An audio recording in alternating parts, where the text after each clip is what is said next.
A quarterback battle, satellite camps, and the second year of Harbaugh mania. It's a full plate of maize and blue football goodness.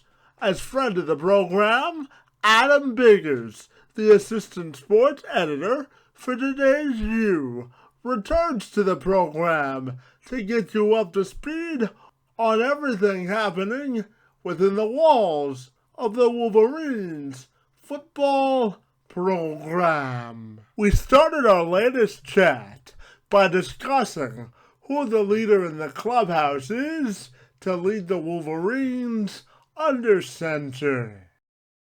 I think if they had to make a decision today, it would definitely be Wilton Spate. Wilton performed the best during spring. He looked pretty good during the open practice at Ford Field. He was by far the top performing quarterback during the spring game as well. He was, he's been right there in the mix. I think a lot of people have forgotten about Wilton Spate. Brady Hoke almost burned his red shirt as a true freshman. Wilton told me last year at Media Day. So I really think that right now Wilton Spate is the clear-cut leader. I know a lot of people thought that with John O'Korn transferring in, that the job was pretty much John's. But things change, and like I said, if I had to tab a guy right now, it would be Wilton Spate, without a doubt.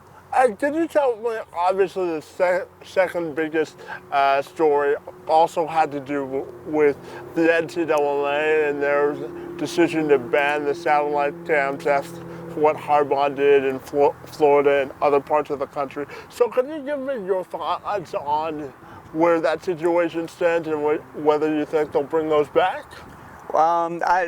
It's hard to say right now. I know that they're talking about it. It's going to be one of those kind of deals where they go back and forth.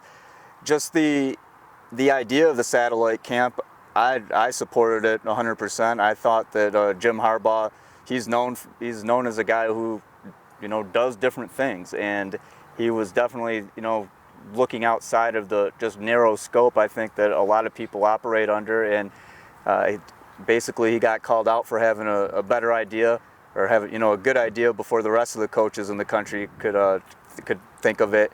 I really do think that there's he's kind of got college football on its heels right now. I think that a lot of coaches, like I said, they see the good idea, they're worried. I'm not sure maybe there would be such an uproar if it was a different coach other than Jim Harbaugh, but as you know, everybody's talking about Jim Harbaugh, everybody's talking about his next move, and I think the satellite camps, disallowing the satellite camps is going to take away a lot of opportunities from kids who may not, be visible to Michigan, who may not be able to come up and visit Michigan, or even guys who might not be able to go to the camps.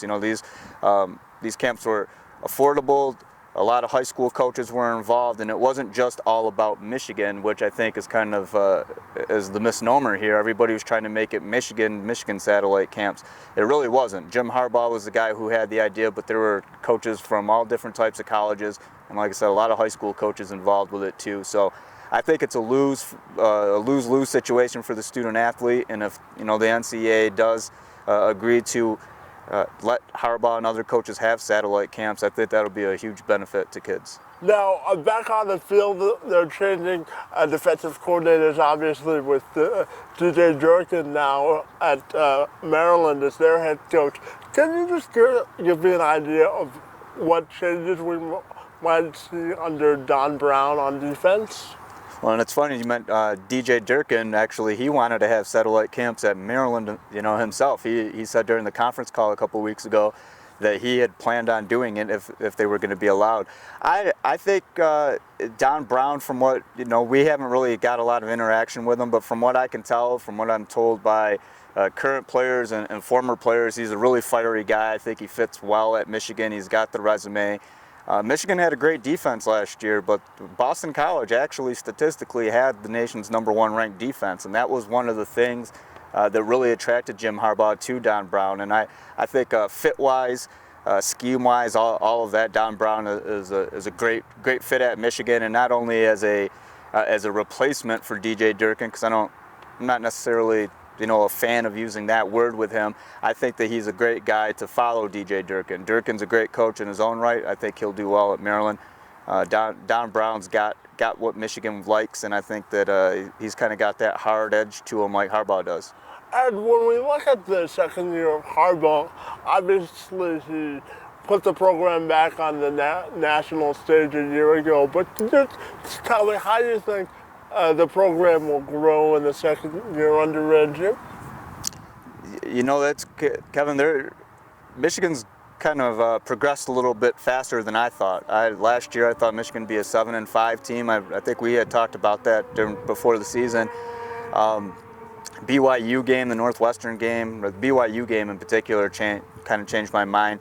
I think right now, if we're looking at what the Wolverines can do in 2016, I think it makes a lot of sense to consider them a Big Ten contender. I know that they're talking playoffs and national championship, like every team wants to do that. But I think right now, there's no doubt in my mind that Michigan will compete for a Big Ten championship. And like I said, I thought maybe in Harbaugh's third year, I thought it would take him a couple years to get things together, but he's really put things on track a lot quicker than most anticipated. Now, my final question for you has to do with players to watch for the upcoming season. Obviously, Jabril Peppers is going to moonlight at linebacker, and could you just tell me how you think that transition will go and other players to watch this season for Michigan? With Jabril, it's funny because he mentioned Brown's defense, and I know that the term linebacker has been used, and Michigan's used that as well, but it's more kind of just like a rover or a nickel, very similar to what he had already been playing under DJ Durkin, and just kind of a different name under Don Brown. The main thing I think that's going to change with Jabril as opposed to last year is, and Brown had said this, they want him around the line of scrimmage a lot more. He's very athletic. I think that he's going to be able to be a guy that they can use to blitz the quarterback in certain packages. I think he's a guy that'll be able to, stop things from happening, disrupt plays, any type of reverse. If any team wants to get tricky against Michigan's defense, with Jabril being so close to the line of scrimmage, I think that they might think twice about that. Adam, always good to see you, and again, it was good to meet you in person, and thanks for having us out at Flint this afternoon. Not a problem, Kevin. Pleasure meeting you.